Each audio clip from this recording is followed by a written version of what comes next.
తనకు వీఆర్ఏ ఉద్యోగం ఇవ్వాలని ఓ యువకుడు హైటెన్షన్ పోల్ ఎక్కిన ఘటన సిద్దిపేట జిల్లా పోలంపల్లిలో చోటు చేసుకుంది. పోలంపల్లికి చెందిన ప్రదీప్ తనకు వీఆర్ఏ ఉద్యోగం ఇవ్వాలని సెల్ టవర్ ఎక్కాడు. వీఆర్ఏ వ్యవస్థను రద్దు చేయడంతో తన కుటుంబంలో ఉద్యోగం పోయిందని ఆవేదన వ్యక్తం చేశాడు.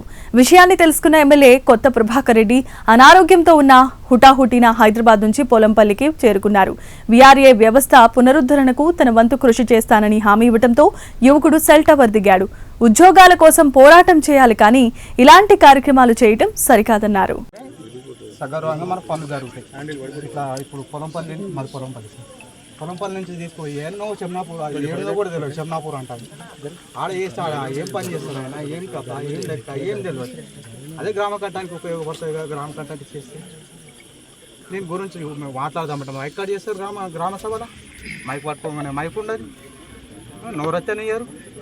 ఎత్తున కొంచెం కట్ చేస్తారు. ఎత్తున మాట్లాడిన పిచ్చోడు అని అంటారు. మీరేమో అక్కడ మాట్లాడలేరు, నేనేమో ఇక్కడ మాట్లాడలేరు. మరి దీని పరిష్కారం ఎట్లా? మాకు అసెంబ్లీలో నీకు మైక్ ఇస్తలేదు, అదే మనం దీనికి పరిష్కారం ఎట్లా? మాకేమో అసెంబ్లీలో మాట్లాడదామంటే సమస్యల మీద మాకు మైక్ ఇస్తలేదు, గ్రామ కంఠంలో నీకు మైక్ ఇస్తలేదు. నీ బాధ నాకు అర్థమైంది, నా బాధ నీకు అర్థమైంది. నీ గురించి నువ్వు చెప్పినావు, నేను తప్పకుండా రిప్రజెంటేషన్ ఇస్తా. మొత్తం రాష్ట్రం తరఫున ఇంకా 2-3 ఎమ్మెల్యేలను కలిసి పాత వ్యవస్థ ఏదైతే ఉందో తీసుకురావడానికి మేము మీ వంతుగా ప్రయత్నం చేద్దాం. తప్పకుండా చేస్తా. నువ్వు పడ్డ ఇబ్బంది 5 గంటలు 6 గంటలు మొత్తం రాష్ట్రం కోసం నువ్వు చేసింది ఇబ్బంది చాలా అందరి కోసం చేసి ఒక్కరి కోసం కాదు కాబట్టి నీ తరఫున మేము పోరాడు. ఓకేనా? ఇగో నీ బాధ అర్థం చేసుకున్నా. ఒక కుటుంబ పెద్దగా నీకు ఇబ్బందులు ఉన్నాయని చెప్పిండ్రు, గ్రామస్తులు చెప్పిండ్రు, అధికారులు చెప్పిండ్రు. మరి నువ్వు కిందికి రా, వచ్చి అన్ని విషయాలు మాట్లాడదాం. నీకు పూర్తిగా సహకారం చేసే బాధ్యత నేను తీసుకుంటా ఎమ్మెల్యేగా. ప్రభుత్వ పరంగా కానీ ఇంకా అవసరం అనుకుంటే మరి ముఖ్యమంత్రి దృష్టికి కూడా తీసుకెళ్తాం. అన్ని విషయాలు మాట్లాడదాం. కానీ నువ్వు ఇలాంటి చర్య తీసుకోవద్దు, మంచిది కాదు. మరి చాలా మాకే బాధ అనిపిస్తుంది. నేను కూడా ఈరోజు నా ఆరోగ్యం బాగాలేకున్నా నీకోసం హాస్పిటల్కి వెళ్ళి వేసి మరి ఇట్లా ఈ సంగతి తెలియంగానే మరి హుటాహుటిన నేను హైదరాబాద్కి వెళ్ళి వచ్చినా. నువ్వు కిందికి రా, అన్ని విషయాలు మాట్లాడదాం. ఈ రోజు కాకుండా మళ్ళీ రేపు ఎల్లుండి కూడా నువ్వు హైదరాబాద్కి వచ్చినా సరే, లేకపోతే మెదక్ పోదాం, కలెక్టర్తో మాట్లాడతా. నీకు ఏమైనా ఇబ్బందులు ఉంటే అవన్నీ చూసుకునే బాధ్యత నేను తీసుకుంటా. నువ్వు అనవసరంగా ఇట్లాంటి పని చేసుకోవద్దు. మరి నీ కుటుంబ సభ్యులు, నీ ఫ్యామిలీ మొత్తం నీ మీద ఆధారపడ్డది. నీ పడుకుందాం. నువ్వు కిందికి రా తమ్మి, ప్లీజ్. దాతా బిడ్డ. వెరీ గుడ్, శభాష్. గతంలో వీఆర్ఏగా వాళ్ళ కుటుంబ సభ్యులు ఉండేది. మరి నా ఉద్యోగం పోయింది. ఆ వీఆర్ఏ వ్యవస్థను తీసేసిండ్రు.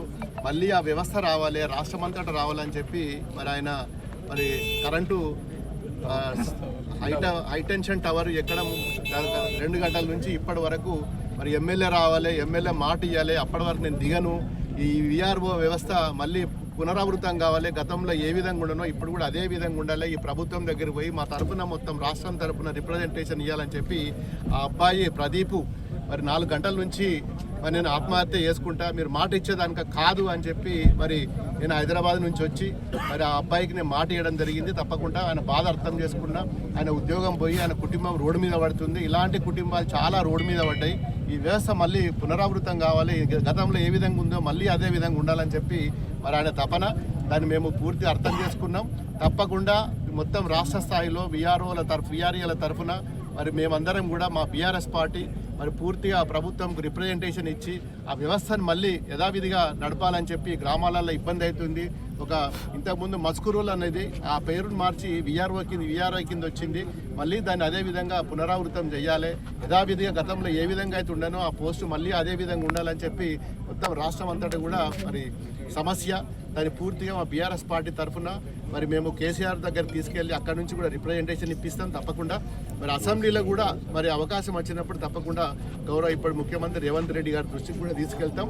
మరి వీళ్ళందరికీ కూడా న్యాయం చేసేందుకు మేము మా సాయశక్తుల నా ఒక్కని తరపున కాదు, మొత్తం అందరూ ఎమ్మెల్యేలను కలిసి మా బీఆర్ఎస్ అపోజిషన్